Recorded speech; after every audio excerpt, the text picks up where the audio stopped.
ఎంత ఆశ్చర్యం. ఒక్క సీటు గెలవలేదు బీజేపీ పార్టీ మన రాష్ట్రంలో.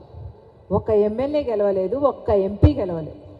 అయినా రాష్ట్రంలో అధికారంలో ఉన్నది ఏ పార్టీ రా అని చూస్తే ఈ 10 ఏళ్ళు ఏ పార్టీ అధికారంలో ఉంది? బీజేపీ పార్టీ అధికారంలో. చంద్రబాబు గారు అధికారంలో ఉన్నా బీజేపీ పార్టీ అధికారంలో ఉన్నట్టే.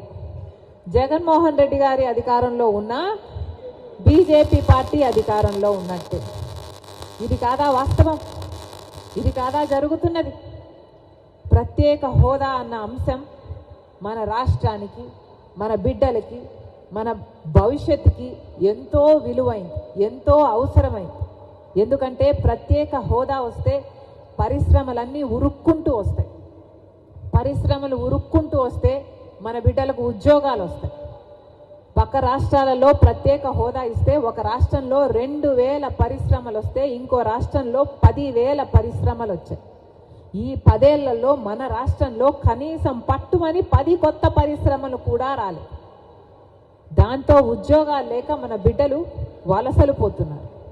ఆఖరికి ఇదే కొనసాగితే ఆంధ్ర రాష్ట్రంలో 2,000 రూపాయలకు జీతాలకు చిన్న చిన్న ఉద్యోగాలు చేసుకుంటూ బతకాల్సిన పరిస్థితి. అసలు అంతే లేకుండా ఉంటుంది. ప్రత్యేక హోదా వస్తే కేంద్రానికి మళ్ళీ మనం రాష్ట్రం తిరిగిచ్చే డబ్బులు మేము ఇవ్వలేము అన్నా కేంద్రం ఒప్పుకుంటుంది, లేదు తర్వాత ఇస్తామన్నా ఒప్పుకుంటుంది, లేదు వడ్డీ లేకుండా ఇస్తామన్నా ఒప్పుకుంటుంది. అసలు ప్రత్యేక హోదా మన రాష్ట్రానికి సంజీవిని లాంటిది. ప్రత్యేక హోదా లేనిదే మన రాష్ట్రం ముందడుగు వేయలేదు. ప్రత్యేక హోదా లేనిదే మన రాష్ట్రం బాగుపడదు. మనకు కొత్త రాజధాని ఎంత అవసరమో అందరికీ తెలుసు. మనకి ఈ రోజు వరకు 10 సంవత్సరాలు అయినా కూడా మనకు రాజధానియే లేదు. పెద్ద గొప్పగా మాకు హైదరాబాద్ అవసరం లేదు అని ఎప్పుడో తిరిగి ఇచ్చేశారు. 10 సంవత్సరాలు కంబైన్డ్ క్యాపిటల్గా ఉన్నా కూడా ఈ నాయకులు పోనీ ఇక్కడ రాజధాని ఉందా అంటే ఉందా? ఇక్కడ రాజధాని ఉందా? ఇక్కడ రాజధాని చంద్రబాబు గారేమో అమరావతి అంటారు. అమరావతి గురించి సింగపూర్ను చేస్తానని చెప్పి 3D గ్రాఫిక్స్ చూపిస్తారు.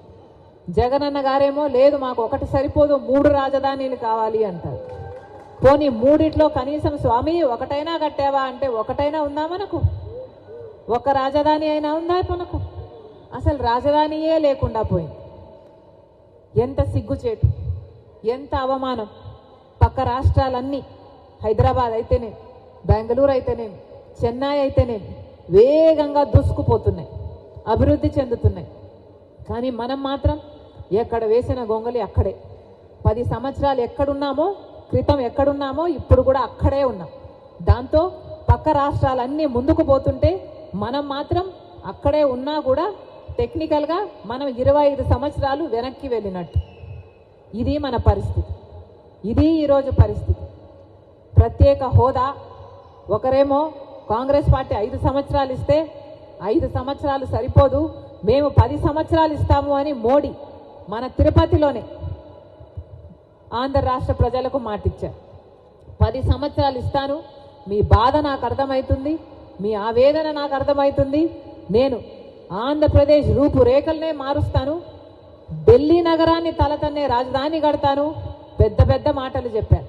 తీరా ఎలక్షన్లు అయిపోయాక ఏమైందిరా అంటే ఒక్కటి కూడా నిలబెట్టుకోలేదు మోడీ గారు. చంద్రబాబు గారేమో మాకు సర్దుకోవడానికే సరిపోతుంది, మాకు 5-10 ఏళ్ళు, మాకు 15 ఏళ్ళు కావాలి అన్నాడు ప్రత్యేక హోదా.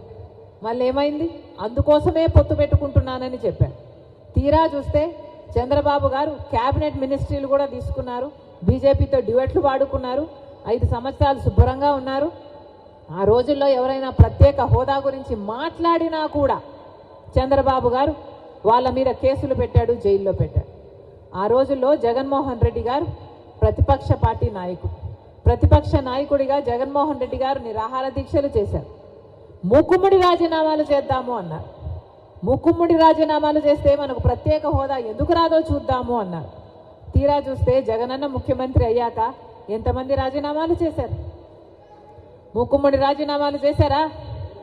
ఒక్కరైనా రాజీనామాలు చేశారా? ఒక్క నిజమైన పోరాటమైనా చేశారా? ఒక్కటి కూడా చేయలేదు. ఒక్క రోజు కూడా ప్రత్యేక హోదా ఊసే లేకుండా చేశారు. ఆఖరికి 10 ఏళ్ల తర్వాత చరిత్ర 10 ఏళ్ల తర్వాత మనం ఎక్కడున్నాం రా అని చూసుకుంటే 10 ఏళ్ళయింది.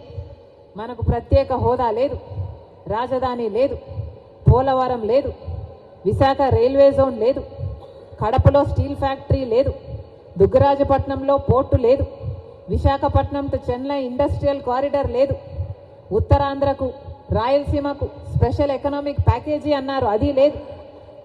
రీఆర్గనైజేషన్ యాక్ట్లో పెట్టిన ఒక్కటి కూడా మనకు నెరవేర్చలేదు.